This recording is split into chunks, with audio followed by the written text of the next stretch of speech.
ನಿಮ್ಮ ಪ್ರಕಾರ ಯಾರು ವಿನ್ ಆಗ್ಬೋದು, ಯಾರು ಟಾಪ್ 5 ಕಂಟೆಸ್ಟೆಂಟ್ಗಳಲ್ಲಿ ಇರ್ಬೋದು ಅಂತ?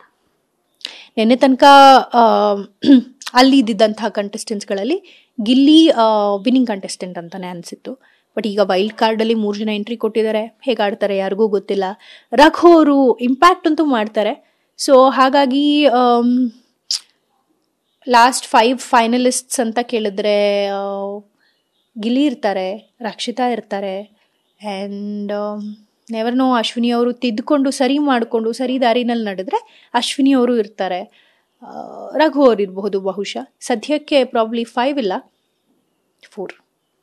ದೆನ್ ಇನ್ನು ನಿಮ್ಮ ಸಂಭಾವನೆ ವಿಚಾರದ ಬಗ್ಗೆ ಹೇಳೋದಾದ್ರೆ, ಒಳ್ಳೆ ಸಂಭಾವನೆ ಸಿಗ್ತಾ, ಜೊತೆಗೆ ಏನೆಲ್ಲ ಸಿದ್ಧತೆಗಳನ್ನ ಮಾಡ್ಕೊಂಡಿದ್ರಿ? ಕಾಸ್ಟ್ಯೂಮ್ಸ್ ಆಗಿರ್ಬೋದು, ಅಫ್ಕೋರ್ಸ್ ಹುಡುಗಿರಿಗೆ ಗೊತ್ತಲ್ಲ, ಪ್ರತಿಯೊಂದು ಅಬ್ಸರ್ವ್ ಮಾಡ್ತಿರ್ತಾರೆ ಹೊರಗಡೆ ಕೂತ್ಕೊಂಡು ಹೆಣ್ಮಕ್ಳು. ಸೊ ಎಷ್ಟು ಖರ್ಚು ಮಾಡಿದ್ರಿ ಕಾಸ್ಟ್ಯೂಮ್ಸ್ ಮತ್ತೆ ಜ್ಯುವೆಲರೀಸ್? ಅದು ಸಂಭಾವನೆ ವಿಚಾರ ಬರೋದಾದ್ರೆ, ನಿಮ್ಮ ಸಂಭಾವನೆ ನಾವು ಕೇಳಲ್ಲ, ನಮ್ಮ ಸಂಭಾವನೆ ನಾವು ಹೇಳಲ್ಲ. ಬಟ್ ಎಸ್, ಒಬ್ರನ್ನ ಒಂದು ಒಳ್ಳೆ ಆರ್ಟಿಸ್ಟ್ನ ಅಥವಾ ಒಳ್ಳೆ ಫೇಮ್ ಇರೋರ್ನ, ಒಳ್ಳೆ ಕೆಲಸ ಮಾಡಿರೋರ್ನ ಕರ್ಕೋತಾರೆ ಅಂದರೆ ಅವ್ರಿಗೆ ಒಳ್ಳೆ ವ್ಯಾಲ್ಯೂ ಕೊಟ್ಟೆ ಕರ್ಕೋತಾರೆ.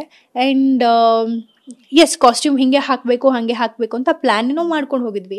ಅದು ಜಂಟಿಗಳು ಕೆಲಸದವ್ರಾಗಿದ್ದರಿಂದ ಇಡೀ 2 ವಾರ ಬರೀ ಕೆಲಸ ಮಾಡೋದ್ರಲ್ಲೇ ಕಳೆದು ಹೋಯಿತು. ಅಷ್ಟು ಪ್ರೆಸೆಂಟಬಲ್ ಇರೋದಕ್ಕೆ ಆಗಲಿಲ್ಲ. ಇದಿದು ಲಾಸ್ಟ್ 1 ವೀಕ್ ಮಾತ್ರ. 1 ವೀಕಲ್ಲಿ ಎಷ್ಟು ಬೆಸ್ಟ್ ಪ್ರೆಸೆಂಟ್ ಆಗಿರೋದಕ್ಕೆ ಸಾಧ್ಯನೋ ಅಷ್ಟು ಬೆಸ್ಟ್ ಇದ್ದೆ.